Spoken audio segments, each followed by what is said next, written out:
Exclusif. 315 employés éjectés de l'Assemblée nationale. Simple audit ou grand ménage silencieux. Introduction. 3 ans. 4 ans. Parfois davantage. Des hommes et des femmes se lèvent chaque matin, pointent au travail, exécutent leurs tâches, répondent aux ordres de leurs supérieurs, participent au fonctionnement quotidien d'une des institutions les plus importantes du Cameroun, et découvrent soudainement qu'ils n'ont peut-être jamais réellement existé dans les registres administratifs. Oui, vous avez bien entendu. Selon des informations relayées par le lanceur d'alerte Boris Berthold, environ 315 personnes auraient été licenciées à l'Assemblée nationale camerounaise après une vaste opération de contrôle administratif. 315 personnes. Un chiffre qui fait réfléchir. Parce que derrière chaque numéro, il y a une famille.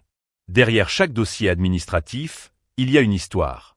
Derrière chaque emploi perdu, il y a des loyers, des factures, des enfants à nourrir et des projets qui peuvent s'effondrer du jour au lendemain. Mais ce n'est pas tout. L'élément qui intrigue le plus dans cette affaire n'est pas seulement le nombre des personnes concernées. C'est la raison évoquée.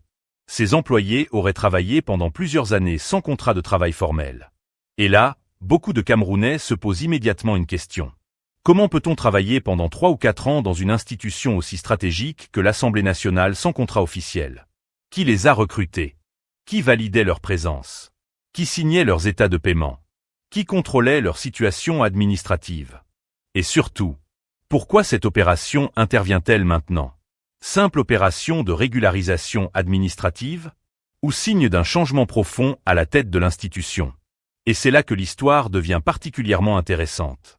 Car derrière ce qui ressemble à une simple affaire administrative, se cachent peut-être des questions beaucoup plus larges sur la gestion des institutions publiques au Cameroun. Alors restez jusqu'à la fin de cette vidéo. Parce que plus nous allons avancer dans cette analyse, plus certains détails risquent de soulever des interrogations importantes. Et si vous aimez les analyses sérieuses, équilibrées et accessibles qui permettent de comprendre ce qui se passe réellement derrière l'actualité camerounaise, n'oubliez surtout pas de vous abonner à Emma Décrypte, d'activer la cloche des notifications et de rejoindre notre communauté de citoyens attentifs à l'évolution du pays. Partie 1. Les faits. Revenons d'abord aux faits. Selon les informations rendues publiques par Boris Berthold, le nouveau président de l'Assemblée nationale, Théodore Datuo, aurait engagé une vaste opération de vérification des dossiers administratifs du personnel. L'objectif affiché serait de procéder à un examen approfondi des effectifs de l'institution. Sur le principe, rien d'exceptionnel. Dans de nombreuses administrations, des audits internes sont régulièrement organisés afin d'évaluer les ressources humaines, de vérifier les situations administratives et de mettre à jour les fichiers du personnel. Pourtant, ce contrôle aurait produit des conséquences particulièrement importantes. Selon les informations disponibles, environ 315 employés auraient été remerciés. La raison avancée serait l'absence de contrat de travail formel malgré plusieurs années d'exercice au sein de l'institution. Et ce n'est que le début. Un message interne attribué au rapporteur de la commission de suivi et évaluation de la performance des services, identifié sous le nom d'Ibrahimou, aurait demandé aux responsables des différentes structures de transmettre des listes actualisées du personnel. Les agents concernés devaient notamment présenter leurs diplômes originaux, leur curriculum vitae, leurs actes de nomination, leur contrat de travail, leurs décisions administratives et d'autres documents justificatifs. Chaque employé devait être reçu individuellement afin que sa situation soit examinée. À première vue, cela ressemble à une procédure classique de contrôle administratif. Mais un détail attire immédiatement l'attention. Si certaines personnes travaillaient depuis 3 ou 4 ans sans contrat, cela signifie qu'elles étaient présentes dans les services. Elles occupaient des postes. Elles réalisaient des tâches. Elles étaient connues de leurs responsables. Et pourtant, leur situation administrative semble aujourd'hui poser problème. Mais attendez de voir la suite. Car à ce stade, plusieurs questions demeurent sans réponse. Les autorités de l'Assemblée nationale n'ont pas encore officiellement détaillé les critères précis ayant conduit au départ des personnes concernées. Nous ne savons pas non plus si des mécanismes de régularisation avaient été envisagés. Nous ignorons également si certains dossiers étaient incomplets ou si d'autres irrégularités administratives ont été constatées. Et ce détail change complètement la lecture de l'affaire. Car sans communication officielle détaillée, les analyses doivent rester prudentes. Les faits établis sont limités. Le reste relève des interprétations et des hypothèses. Et justement, les réactions suscitées par cette affaire montrent à quel point le sujet touche un point sensible de la société camerounaise. Partie 2. Ce qui attire l'attention. Lorsqu'une administration annonce le départ d'un employé, cela passe généralement inaperçu. Lorsqu'il s'agit de quelques dizaines de personnes, cela peut provoquer des discussions internes. Mais lorsque le chiffre dépasse 300 personnes, l'affaire prend immédiatement une autre dimension. Et c'est précisément ce qui attire l'attention aujourd'hui. Première interrogation. Comment autant de personnes auraient-elles pu travailler plusieurs années sans contrat formel dans une institution aussi importante? C'est une question que beaucoup de citoyens se posent. Parce qu'en théorie, les procédures administratives existent précisément pour éviter ce type de situation.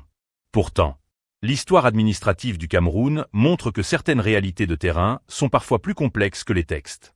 Dans certaines administrations, des situations temporaires peuvent se prolonger. Des recrutements peuvent attendre des régularisations. Des procédures peuvent prendre du temps. Mais ce que beaucoup n'ont pas remarqué est encore plus révélateur. L'opération intervient peu après l'arrivée d'un nouveau dirigeant à la tête de l'institution.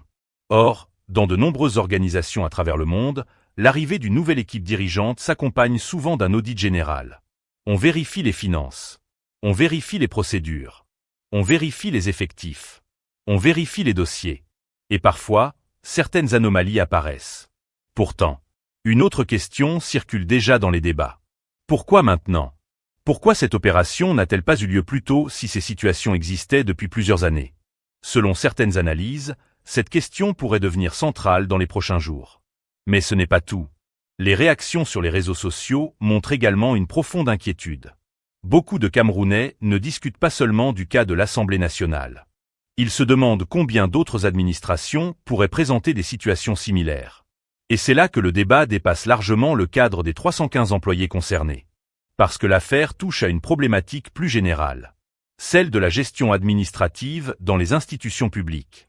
Et plus on observe les réactions, plus une impression se dégage. Cette affaire semble avoir ouvert une conversation nationale beaucoup plus large que prévu. Partie 3. Le décryptage. Maintenant, chers abonnés d'Emma Décrypte, prenons un peu de recul. Parce que lorsqu'une affaire provoque autant de réactions, il faut éviter de courir plus vite que les faits. Il faut s'asseoir, observer, analyser, et surtout essayer de comprendre ce qui se cache derrière les apparences. Car à première vue, cette histoire semble simple. Une commission vérifie les dossiers administratifs. Elle constate certaines irrégularités. Des employés sont remerciés. Fin de l'histoire. Mais au Cameroun, quand une affaire paraît trop simple, les gens commencent justement à se méfier. Parce qu'ils savent que derrière une petite porte peut parfois se cacher une grande maison. Et c'est là que commence véritablement notre décryptage. Car cette affaire soulève plusieurs questions qui dépassent largement le licenciement de 315 personnes. La première question est presque philosophique. Comment une situation pareille a-t-elle pu exister pendant plusieurs années? Réfléchissons ensemble. Selon les informations relayées jusqu'ici, plusieurs employés auraient exercé leurs fonctions durant 3 ou 4 ans sans contrat de travail formel. 3 ans. 4 ans. Ce n'est pas 3 semaines. Ce n'est pas 3 mois. C'est une période suffisamment longue pour qu'un enfant entre à l'école maternelle et arrive déjà au primaire. Et pourtant, durant tout ce temps, ces personnes travaillaient dans une institution stratégique de la République. Alors beaucoup de Camerounais se posent une question très simple. Qui savait? Parce qu'au Cameroun, les choses ont rarement la capacité de se cacher toutes seules. Quand quelqu'un travaille quelque part, il a un chef. Ce chef a lui-même un supérieur. Ce supérieur dépend d'un autre responsable. Il existe des services administratifs, des services financiers, des ressources humaines, des gestionnaires, des contrôleurs, des responsables hiérarchiques. Autrement dit, une administration fonctionne comme une chaîne. Et lorsque quelque chose dure plusieurs années, beaucoup de citoyens estiment naturellement que plusieurs maillons de cette chaîne ont forcément vu quelque chose. Mais attendez de voir la suite. Car c'est ici que l'analyse devient intéressante. Selon certains observateurs, cette affaire pourrait être le symptôme d'un phénomène que beaucoup connaissent au Cameroun sans toujours le nommer. Le décalage entre la réalité administrative et la réalité du terrain. Parce qu'il existe parfois 2 Camerouns. Le Cameroun des textes et le Cameroun de la pratique. Dans le Cameroun des textes, tout est clair. Les procédures existent. Les règles existent. Les contrats existent. Les signatures existent. Les validations existent. Tout semble parfaitement organisé. Mais dans le Cameroun de la pratique, certaines situations prennent parfois des chemins plus complexes. On commence une procédure. On attend une validation. On attend une signature. On attend un document. Puis un autre document. Puis un autre encore. Et parfois le temps passe. Les mois deviennent des années. Les années deviennent une habitude. Et ce qui devait être temporaire finit par paraître normal. C'est une hypothèse que certains analystes évoquent. Mais ce n'est pas tout. Parce qu'une autre lecture mérite également notre attention. L'arrivée d'un nouveau président à la tête de l'Assemblée nationale. Voilà un élément que beaucoup de Camerounais regardent attentivement. Pourquoi? Parce qu'au Cameroun, lorsqu'un nouveau patron arrive quelque part, tout le monde change brusquement de comportement. Même les murs semblent devenir plus disciplinés. Les couloirs deviennent plus silencieux. Les dossiers prennent soudainement la poussière de façon plus respectable. Les armoires commencent à révéler des secrets qu'elles avaient soigneusement gardés pendant des années. C'est une image satirique, bien sûr. Mais elle traduit une réalité psychologique. Chaque nouveau dirigeant veut comprendre l'état réel de l'institution qu'il dirige. Il veut savoir ce qu'il hérite. Il veut savoir ce qui fonctionne. Ce qui ne fonctionne pas. Ce qui doit être amélioré. Et parfois, ces vérifications révèlent des situations inattendues. Selon certaines analyses, ce qui se passe actuellement pourrait donc être interprété comme une volonté d'assainissement administratif. Autrement dit, ouvrir les tiroirs, examiner les dossiers, vérifier les procédures, et remettre chaque chose à sa place. Mais ce n'est que le début. Parce qu'une autre question apparaît immédiatement. Pourquoi maintenant? Pourquoi cette opération intervient-elle précisément à ce moment? Pourquoi les vérifications semblent-elles aussi approfondies aujourd'hui? Selon plusieurs observateurs, cette interrogation est au cœur du débat. Non pas parce qu'elle remet en cause l'opération elle-même, mais parce qu'elle permet de comprendre son contexte. Car en politique comme dans l'administration, le moment choisi pour agir est parfois aussi important que l'action elle-même. Et c'est là que tout devient intéressant. Parce que nous sommes dans une période où les questions de gouvernance occupent une place croissante dans le débat public. Les citoyens demandent davantage de transparence, davantage d'efficacité, davantage de traçabilité, davantage de rigueur. Les administrations sont observées. Les décisions sont commentées. Les réseaux sociaux amplifient chaque événement. Dans ce contexte, une opération de contrôle du personnel prend naturellement une dimension particulière. Pourtant, un autre élément mérite l'attention. Les conséquences humaines. Et ici, il faut être honnête. Une analyse sérieuse ne peut pas regarder uniquement les aspects administratifs. Elle doit également regarder les réalités humaines. Parce que derrière les chiffres, il y a des personnes. Lorsqu'on annonce le départ de 315 employés, certains voient une statistique. Mais dans la réalité, ce chiffre représente des centaines de familles. Des pères, des mères, des jeunes diplômés, des personnes qui avaient construit leur quotidien autour de cet emploi. Et c'est précisément là que le sujet devient sensible. Car une administration doit faire respecter les règles. Mais les citoyens regardent également l'impact social des décisions. Les deux dimensions coexistent. Les deux dimensions méritent d'être prises en compte. Et voilà pourquoi les réactions sont aussi nombreuses. Mais attendez. Ce que beaucoup n'ont pas remarqué est encore plus révélateur. Cette affaire pose indirectement la question de la responsabilité administrative. Si certaines situations étaient irrégulières, qui devait les détecter? Qui devait les corriger? Qui devait les régulariser? Qui devait les signaler? Selon certains observateurs, cette interrogation pourrait devenir l'un des aspects les plus importants du débat. Parce qu'elle concerne non seulement le passé, mais également l'avenir. Comment éviter que de telles situations se reproduisent? Comment renforcer les mécanismes de contrôle? Comment garantir que chaque agent sache exactement quelle est sa situation administrative? Et ce n'est que le début. Car certains analystes estiment que cette affaire pourrait également avoir une portée symbolique. Pourquoi symbolique? Parce qu'elle envoie un message. Un message qui dépasse largement les murs de l'Assemblée nationale. Le message selon lequel les dossiers peuvent être réexaminés. Les procédures peuvent être vérifiées. Les situations peuvent être contrôlées. Et dans un pays où les citoyens réclament souvent davantage de rigueur administrative, ce symbole compte énormément. Mais au Cameroun, vous connaissez déjà la suite. Dès qu'un dossier devient symbolique, chacun commence à regarder autour de lui. Les regards se déplacent. Les comparaisons commencent. Les fameuses questions camerounaises apparaissent. Et chez eux alors? Est-ce qu'on va vérifier partout? Est-ce que les mêmes règles seront appliquées à tout le monde? Et là, les débats prennent une autre dimension. Parce qu'on ne parle plus seulement de l'Assemblée nationale. On parle du fonctionnement général des institutions. Et c'est précisément pour cela que cette affaire continue d'alimenter les discussions. Dans les taxis, dans les marchés, dans les administrations, dans les universités. sur Facebook, sur WhatsApp, partout. Parce que chacun y voit quelque chose de différent. Certains y voient une opération normale de gestion administrative. D'autres y voient un signal fort de changement. D'autres encore y voient un rappel de l'importance des procédures. À ce stade, il est encore trop tôt pour tirer des conclusions définitives. Mais une chose apparaît clairement. Cette affaire dépasse largement le simple cadre des ressources humaines. Elle soulève des questions de gouvernance, des questions de responsabilité, des questions de transparence, des questions de confiance. Et ce sont précisément ces questions qui intéressent aujourd'hui les Camerounais.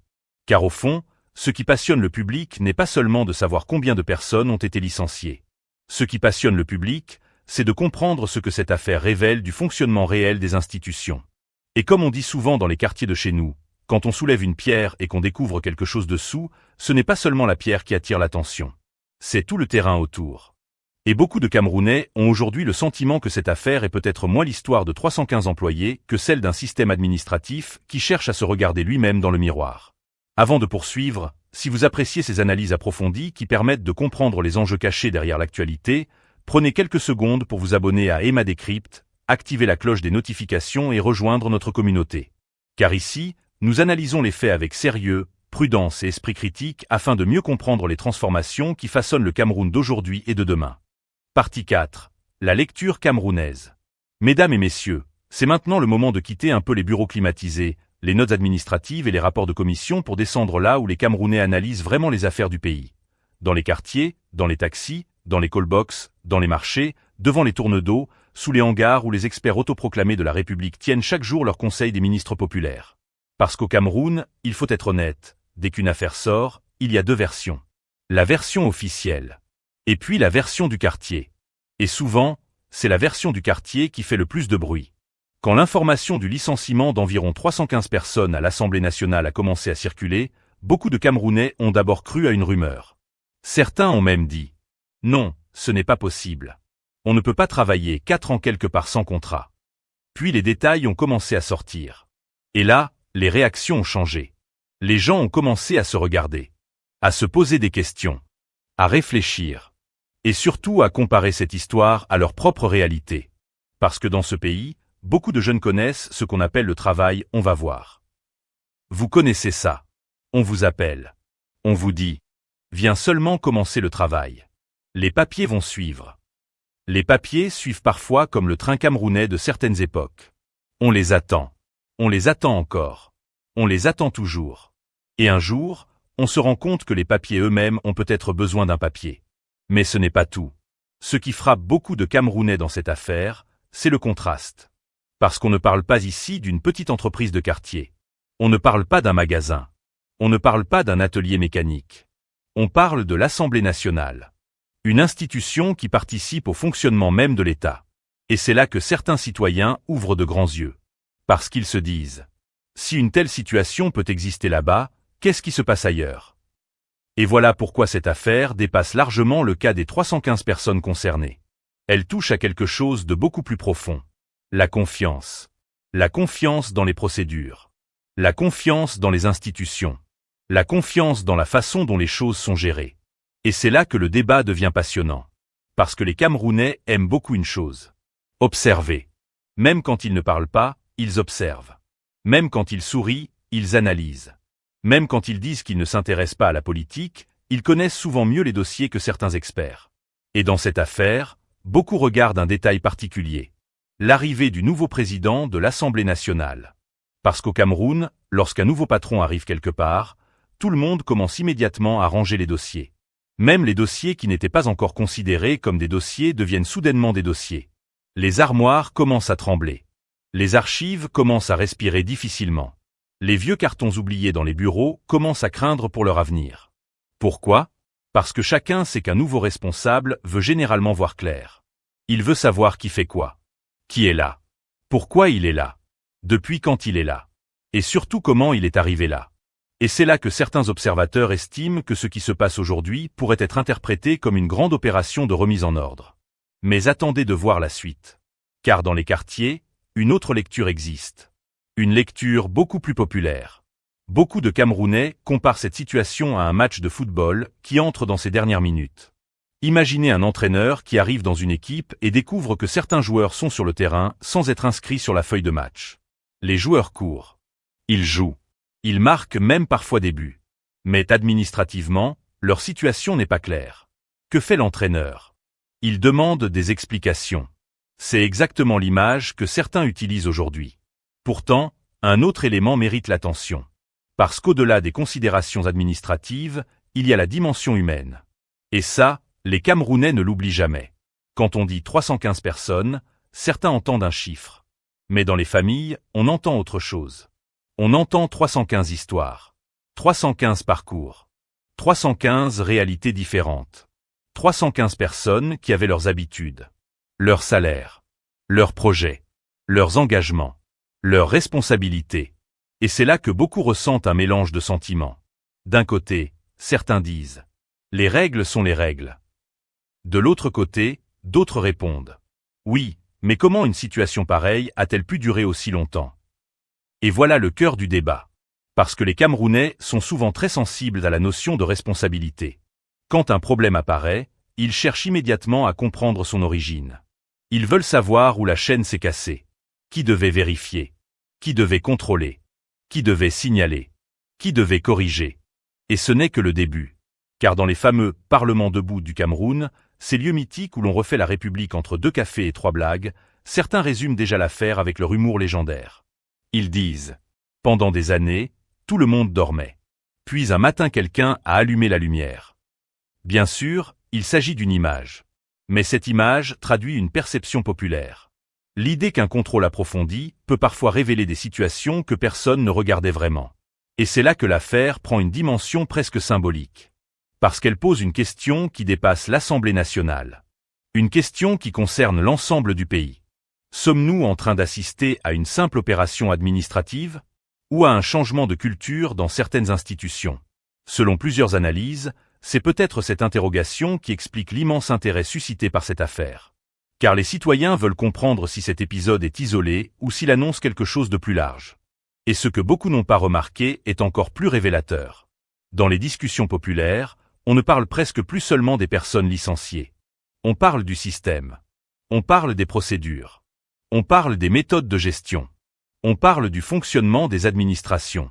Autrement dit, une affaire de ressources humaines est devenue un débat national sur la gouvernance. Et ça, c'est extrêmement rare. Parce qu'en général, les sujets administratifs restent administratifs. Ici, ils sont devenus politiques. Ils sont devenus sociaux. Ils sont devenus symboliques.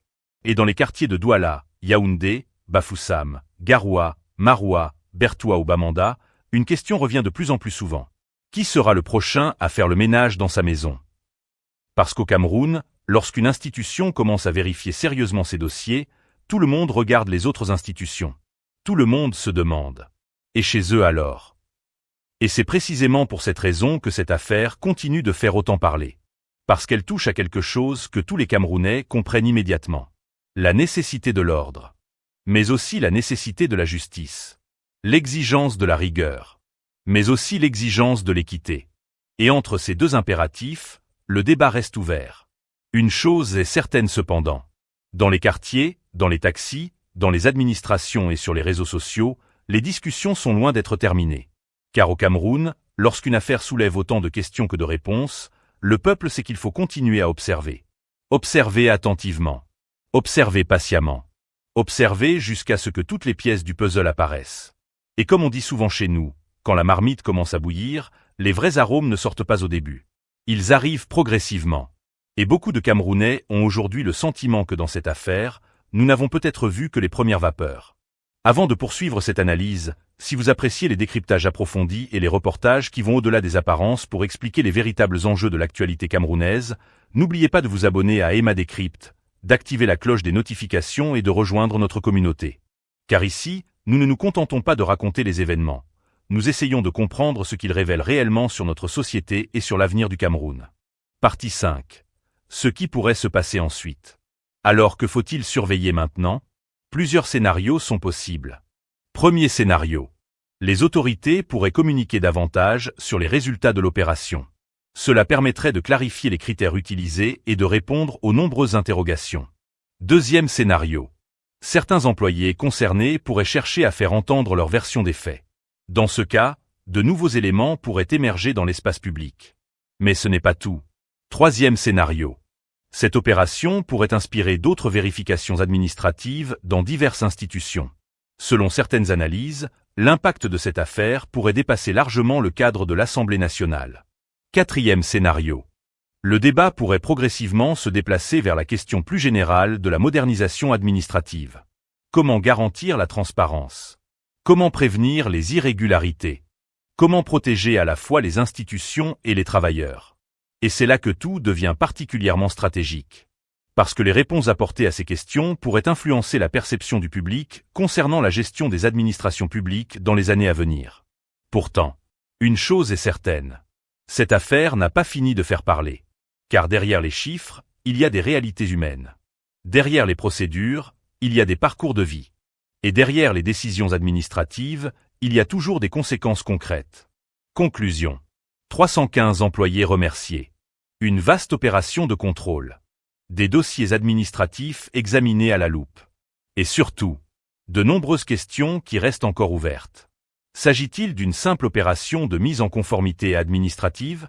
D'un tournant dans la gestion de l'Assemblée nationale? Ou du révélateur d'un problème plus profond concernant certaines pratiques administratives?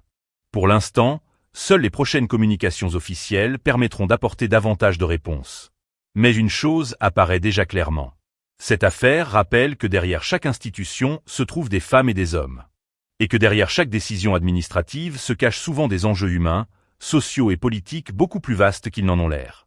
Si vous appréciez ce type de décryptage approfondi qui va au-delà des titres et des rumeurs pour comprendre les véritables enjeux de l'actualité, abonnez-vous dès maintenant à Emma Décrypte, activez la cloche des notifications et rejoignez la communauté. Et vous, pensez-vous que cette opération est simplement une démarche normale de régularisation administrative ou révèle-t-elle des dysfonctionnements plus profonds au sein des institutions publiques camerounaises? Dites-nous votre analyse dans les commentaires.